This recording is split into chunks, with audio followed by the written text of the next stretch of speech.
வாழ்க வளமுடன், வளர்க நலமுடன். சைவ விருந்து சேனலுக்கு உங்களை அன்புடன் வரவேற்பதில் பெருமகிழ்ச்சி அடைகிறேன். இது நலம் தரும் பாரம்பரிய உணவு வகைகளின் சங்கமம். நம்ம சேனலில் இன்னைக்கு பார்க்க போகிறது சிறுதானிய உணவு வகைகளில் ஒன்றான கேழ்வரகை பயன்படுத்தி இனிப்பு பிடி கொழுக்கட்டை செய்ய போகிறோம். உடல் வலிமைக்கும் சரி, உடல் எடை குறையணுன்னாலும் சரி, கேழ்வரகு தான் நம்மளோட முதல் சாய்ஸ். இதில் மருத்துவ குணங்கள் ஏராளமாக இருக்குது. வாங்க இப்போ இந்த கேழ்வரகை பயன்படுத்தி நாம் இனிப்பு பிடி கொழுக்கட்டை எப்படி செய்கிறதுன்னு பார்க்கலாம். நம்ம இன்னைக்கு கேழ்வரகு கொழுக்கட்டை செய்ய போகிறோம். அதுக்கு முதல்ல ஒரு கனமான ஒரு பாத்திரமாக வச்சுக்கணும். 1 கப்பு வெல்லம் போட்டுக்கிறோம். 2 கப்பு தண்ணி ஊற்றிக்கிறோம். அடுப்பத்தை வச்சு வெல்லம் நல்லா கரையணும். வெல்லம் கரைஞ்சிருச்சு. இப்போ இந்த வெள்ளை பாகை எடுத்து வடிகட்டிக்கிறோம்.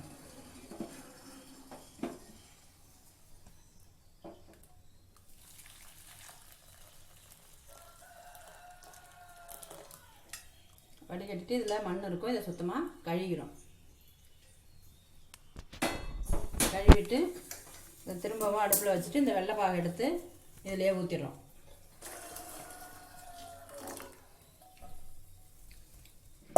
அடுப்பை நல்லா தீண்டி விட்டு நல்லா கொதிக்கணும்.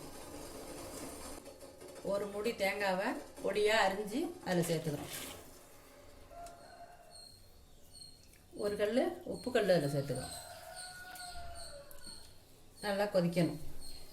இன்னொரு அடுப்பை பற்ற வச்சு 1 டம்ளர் தண்ணி சுட வச்சு வச்சுக்கிறோம்.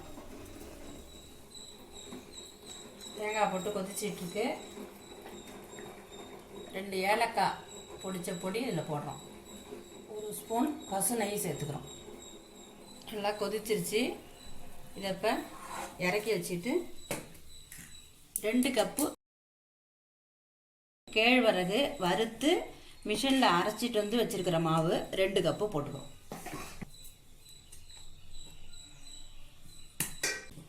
நல்லா கிண்டிக்கணும்.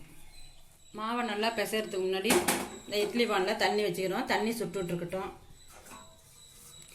இந்த மாவை வந்து இந்த ஏனத்துலேயே கிண்ட முடியலைங்கிறதுனால நான் ஒரு பேஷனில் போட்டு நல்லா மாவை பிசைஞ்சிக்கிறேன். ஒரு 8 முந்திரி பருப்பு பொடிசாக கிள்ளி இதிலே போட்டுக்கிறோம். போட்டு மாவை நல்லா பிடி கொழுக்கட்டை பிடிக்கிற அளவுக்கு மாவை நல்லா பிசைஞ்சிக்கணும். இது வந்து நான் தண்ணி எதுக்காக இன்னும் கொஞ்சம் சுட வச்சேன்னு சொன்னால், இதுக்கு சமயத்தில் தண்ணி பத்தலைன்னா அதை ஊற்றிக்கலாங்கிறதுக்காக சுட வச்சேன். இப்போ வந்து 2 கப்பு மாவுக்கு 2 கப்பு தண்ணி கரெக்டாக இருக்குது. நான் தண்ணி ஊற்றிக்கல. இட்லி பானில் தண்ணி வச்சது, தண்ணி நல்லா கொதிச்சிருச்சு. இட்லி பானை தட்டை மேல் தட்டை வச்சுக்கிறோம். அடித்தட்டை வச்சாக்கா சமயத்தில் வேர்த்து ஊற்றும் அப்படிங்கிறதுனால மேல் தட்டை அப்படி வச்சுக்கிறோம். துணியை நினச்சிட்டு புழிஞ்சிட்டு இந்த தட்டில் போட்டிருக்கோம். இது வந்து வாசனை இல்லாத எண்ணெய், பாக்கெட் எண்ணெய் கொஞ்சம் எடுத்து வச்சுக்கிட்டு இதை கையில் தொட்டுட்டு பிடி கொழுக்கட்டையாக பிடிச்சிக்கிறோம்.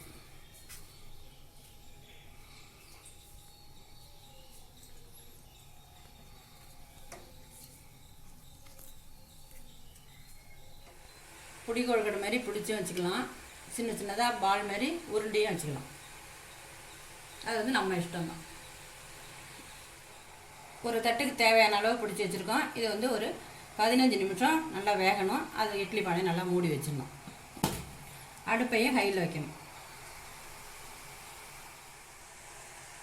15 நிமிஷம் ஆயிடுச்சு.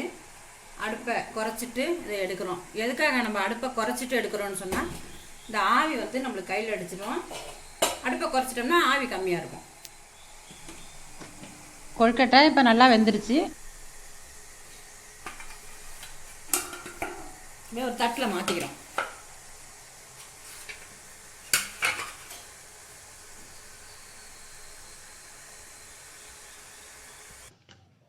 சூப்பரான சத்தான பாரம்பரிய கேழ்வரகு இனிப்பு பிடி கொழுக்கட்டை இப்போ ரெடி ஆயிடுச்சு. எவ்வளவோ கொழுக்கட்டைங்க இருந்தாலும் உடலுக்கு நலம் தரும் இந்த சிறுதானிய கொழுக்கட்டையை நீங்களும் உடனே ட்ரை பண்ணி பாருங்கள். மறக்காமல் வீடியோவுக்கு ஒரு லைக்கு, ஒரு ஷேரு. அப்புறம் நம்ம சேனல் வீடியோவை இப்போ தான் நீங்கள் முதல் முறையாக பார்க்குறீங்கன்னா உடனே சப்ஸ்கிரைப் பண்ணிவிட்டு பக்கத்தில் இருக்கிற பெல்லை ப்ரெஸ் பண்ணிவிட்டு தெரியிற ஆப்ஷனில் ஆளுங்கிறத செலக்ட் பண்ணுங்கள். அவ்வளோதாங்க. இனி நம்ம சேனலில் வர்ற நலந்தரும் பாரம்பரிய உணவுகளை நீங்கள் மிஸ் பண்ணாமல் பார்க்கலாம். நன்றி, வணக்கம். வாழ்க வளமுடன், என்றும் நலமுடன்.